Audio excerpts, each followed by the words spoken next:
this kind of oversimplification. And it leads to terrible policymaking as a result. It leads, in many cases, to people really getting very angry because they understand and you don't understand. Now, you say, are there other problems with American policymaking? And this, of course, there are. There are many other problems. Americans, as a rule, don't know that much about the world. Now, obviously, this audience is different. You're here to listen to talk about the Cold War, so I'm not talking about anybody here or the people who may be listening or watching. But by and large, we're a country which, because of our history, because of our fortunate history, has never had to fear attack from abroad since the Revolutionary War, at least, or very soon afterwards. And except for the Cold War, never had any existential dangers. You know, the Cold War and the fact that the Soviet Union could annihilate the United States, or had the potential to do so, was the first time that the United States was existentially threatened.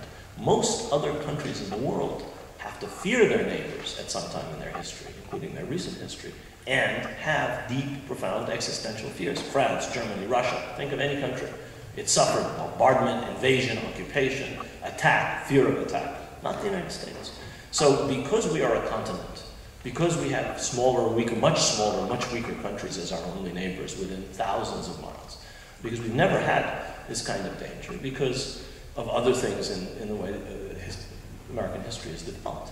Americans don't know languages, don't travel, don't know much about the world, and don't care very much. This is a problem in making foreign policy. It means that the foreign policy elite coming out of places like Harvard and Columbia and Princeton and so on and so forth is free to mess things up, and nobody's able to restrain them. It means that an insular culture can develop. It means that an insular culture can develop around the Beltway, where people who failed in the previous administration just have to wait until their party gets back into power, and they have a chance to fail again. And we're seeing this with some of the Democratic foreign policy elite being brought in after, in my view, not doing terribly well during the Clinton administration. And I'm sure we're going to see it in the next Republican administration, when the various paragons who made a mess of the world in the Bush administration will come, their turn on the merry-go-round will come again. An informed, angry citizenry, the kind of thing that we're currently hearing about AIG bonuses, would benefit us enormously where foreign policy is concerned. If somebody would hold to account, for example, the people who brought us since 1991 18 years and counting of peace process without peace. Think about that for a minute. If somebody would hold them to account and say, you messed up, you did a terrible job. That's not entirely the United States' fault, but, you know, let somebody else, let a different approach get in there. I think perhaps we would benefit. And that's just one example of the kind of thing I'm talking about. My name is Michael Brower, and I want to ask you a question about Afghanistan. Speaking of foreign policy, elites messing things up. I hesitated to do so because it is not, of course, part of the Middle East normally, and yet you yourself have mentioned it several times, as have other questioners, and it is one of the two hot issues going on today. So go ahead. I'm terribly concerned about President Obama sending troops to Afghanistan. I challenged the Afghan ambassador, who was here at the Harvard Kennedy School a few days ago, saying, he says, oh, more troops are wonderful. I said, wouldn't it be better if we sent physicians and nurses and veterinarians and experts in creating some export other than opium?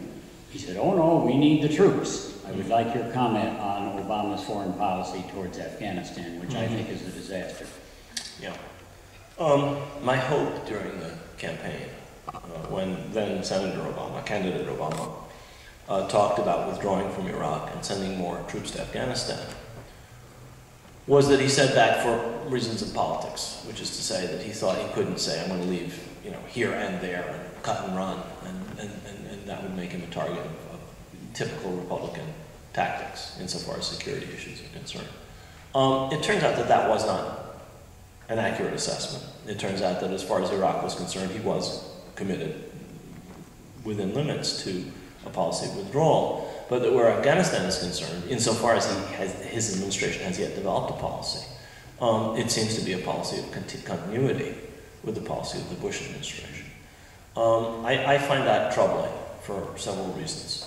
This is not a country which, in its modern history, or in its history, has had a centralized, effective government. This is a country that has barely had government for most of its modern history. It's not a country that is easy to govern.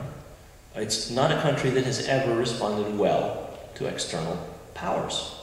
Alexander the Great, the British Empire, the Tsars, the Soviets, I think, found that out sooner or later. Alexander's successors. He didn't live long enough to see it, but his successors did. And as Ambassador Charles Freeman, who recently was forced to withdraw his nomination as director of the National Intelligence Council, said, the United States went to Afghanistan originally to punish the perpetrators of the attacks on the United States, to deal with them, and to deal with their local enablers, Taliban, Al-Qaeda and Taliban.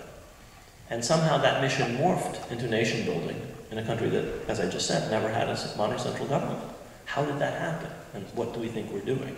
And I would just echo what Ambassador Freeman said.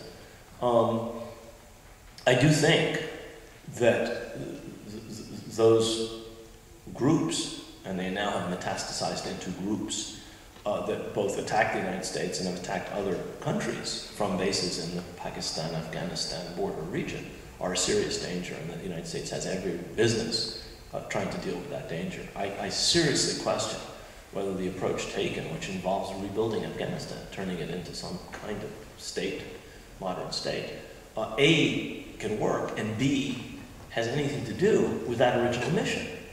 I don't think that it does, frankly. And I'm not sure that it's a wise thing to be undertaking.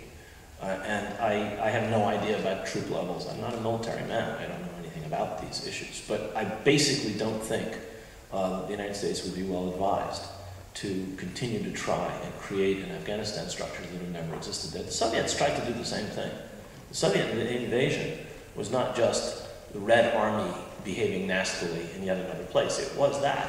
But it was also the Soviets trying to bring women's education and adult literacy and running water and so on and so forth to places that didn't have those things. Now, I'm all in favor of running water and women's literacy and adult education. I really am. I wish the Afghans had those things. But if the Afghans have those things, they're going to have them because the Afghans are decided to have those things. They're not going to have them because the Red Army shoves them down their throats. And unfortunately, they're not going to have them because NATO and the United States shoves them down their throats. And in fact, the backlash against those things is part of the problem. Taliban is in a certain sense not just created by CIA, ISI, Saudi intelligence. In a certain sense, it's created as a backlash to forced modernization by the Red Army. And we're engaged in something of the same thing. I'm not saying that people who engage in that backlash are good people, they're bad people. But I think we have to look at that thing holistically and see how we get a hideous phenomenon like Taliban, blowing up people and attacking women and so on and so forth. And I don't know that more and more and more troops is the answer. I would like to hear military people speak uninhibitedly about how many troops they think it would take to pacify Afghanistan. If General Shinseki said several 100,000 troops to pacify Iraq, a much smaller country and a flat country, and a country that air power works very nicely and to terrible effect on civilians, of course, but works very nicely. Compared to Afghanistan, it's a piece of cake. And we've lost 4,260 odd American service people in Iraq. I'm very skeptical about that approach to Afghanistan. Well, for about 1 million troops over 40 years. Yes, my name is Daniel Perry. I have a request, just if you could comment on maybe the tipping point for backlash from Al-Qaeda to the U.S. I'm not sure I understand what you mean. Okay, excuse me. When the U.S. engaged bin Laden and components of Al-Qaeda during the Cold War, there was a point when they changed forces, kind of, just as you indicated, changed focus on who they wanted to turn fight against the United States. instead of the Soviets. Right. What could we have done to prevent that, and can you explain what we did that caused it? Okay, I mean, to some extent I have to recapitulate the argument of a large part of the book, but I'll try and do it briefly right here. During the Cold War, one of the weapons that the United States chose to use to oppose not just the Soviet Union and not just communist parties in the Middle East and in the region, but also radical movements, socialist movements, left-wing movements, was radical Islam. or Islamic movements, like the Muslim Brotherhood in Egypt and elsewhere, like Wahhabi